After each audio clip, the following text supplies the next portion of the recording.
Israel has ramped up its campaign of airstrikes on Gaza ahead of a possible ground invasion. But Iran's foreign minister has warned that they may enter the war if Israel's bombardment of the Palestinians doesn't stop. Well, it's been just over 2 weeks since the Hamas terrorist group killed more than 1,400 people. And questions remain over how the Israeli intelligence service failed to stop the attack.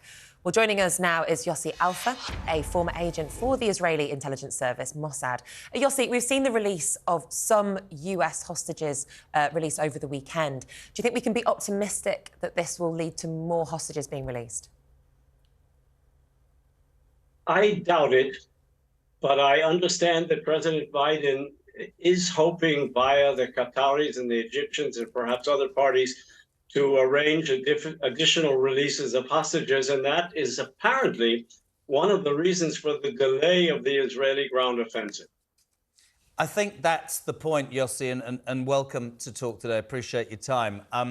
A lot of people believe there's diplomacy going on in the background, maybe encouraged or being taken part with the Americans and with the English. Couple of hostages, absolutely, but still 200 of your countrymen and women in the hands of Hamas. This, I wanted to ask, because you are ex-IDF, a lot has been made about this land invasion, land, sea and air, then there's been a sort of pullback. These tunnels that inside Gaza, they said that more tunnels than the London Underground, stocked with munitions and all sorts of things. How difficult an operation from a logistical point of view is this? I mean, to the outsider, it sounds like a logistical nightmare, Yossi. It is. It is a logistical nightmare. We've had some experience dealing with the tunnels. We've even built an underground steel barrier to keep Hamas from tunneling into our territory. That particular barrier worked, unlike the fence on October 7th. But without a doubt, the tunnels are the biggest challenge of an Israeli ground invasion. And can I ask, Yossi, in your experience, will it be the reason why the IDF are delaying the ground invasion? Of course, there have been plenty of airstrikes in the intervening days. Will the reason that they're delaying a ground attack be because of the hostages, or could there be some other forces at play? There are a number of likely reasons. One is the hostages. If there is indeed a chance of releasing more hostages before fighting on the ground begins, that's worth a delay. Secondly, we're bombing all the time, and that softens up Hamas prior to a ground invasion.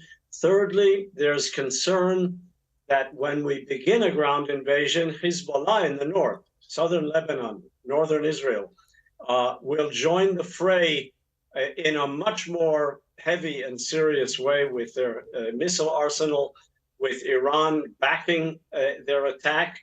And we may in the end have to deal with a two-front war, but to the extent it can be finessed or delayed, this is one more reason for a delay in entering the ground war. And finally, there's President Biden, who has a say here because of the aid and support he's providing, and because of his own admonitions to beware of casualties in Gaza, to beware of bringing Hezbollah into the war. So it's a very complicated picture with a lot of moving parts, not very easy to coordinate.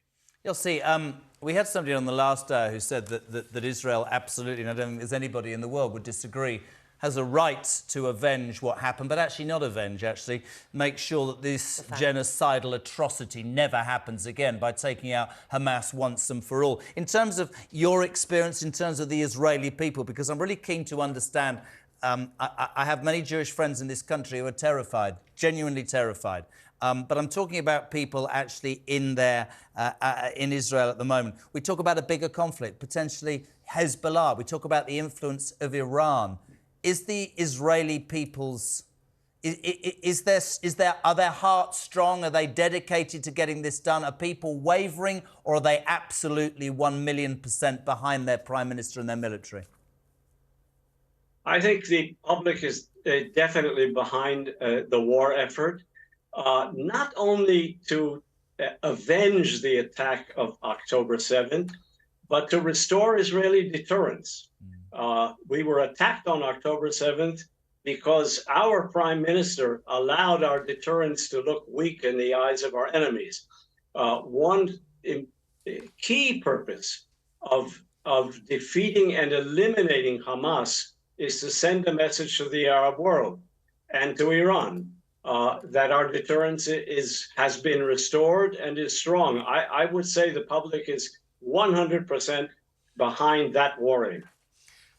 And Yossi, as we've said, you're a former intelligence officer for the IDF. You said there that Israel allowed the defences to look, their deterrents to look weak.